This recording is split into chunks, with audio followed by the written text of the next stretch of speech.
ممكن أعرف السبب إن أنت قُلت ما بتحبش كاليفورنيا، هل غلاء المعيشة أم سببٍ آخر؟ أنا هاقول لك المعطيات بتاعتي وأنت تقرر معايا.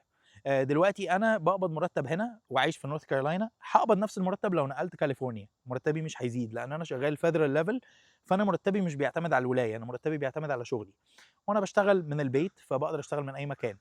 فإيه اللي يخلّيني أسيب ولاية زي North Carolina وأروح أعيش في كاليفورنيا؟ كاليفورنيا هادفع 3 أضعاف الإيجار، ولو هاشتري بيت مثلًا البيت هنا ب400,000$ هالاقيه هناك ب5.000.000$، 4، 5.000.000$. الأكل والشرب هنا أرخص بكتير من كاليفورنيا، لأن كاليفورنيا الأكل فيها أغلى من هنا. الtaxes أو الضرايب اللي بادفعها هنا أقل بكتير أوي من اللي هادفعها في كاليفورنيا. البنزين هنا 70% من أسعار كاليفورنيا ويمكن أقل. العيشة عمومًا هنا أرخص بكتير أوي من كاليفورنيا.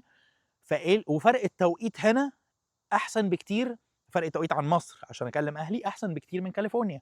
فإيه اللي يخلّيني أسيب ده وأروح أعيش في ولاية أغلى في كل حاجة وأنا مش هيزيد مرتبي؟ فدي في حالتي أنا.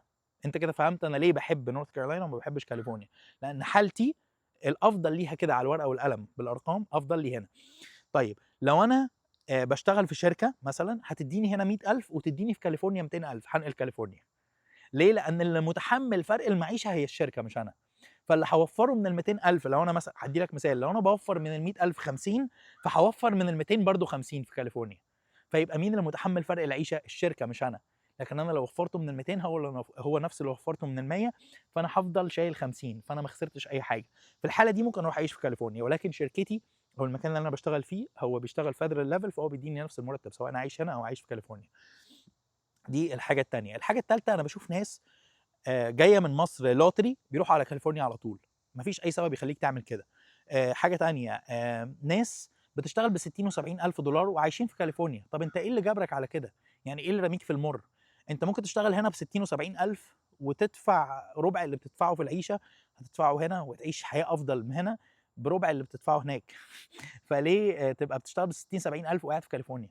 مش شايف أي سبب. ليه تبقى عايش ب60، 70 ألف وعايش في نيويورك، اللي بتشتغل ب60، 70 ألف وعايش في نيويورك؟ ما فيش أي سبب. أنت حاطط نفسك في حتة غالية، في حين إن أنت مش بتكسب أصلًا اللي يخلّيك تقدر تعيش في المنطقة دي. أنت بتكسب أقل بكتير يعني أنت عايش عيشة المليونيرات وأنت بتعمل الحد الأدنى من الأجور، فما ينفعش تعمل كده.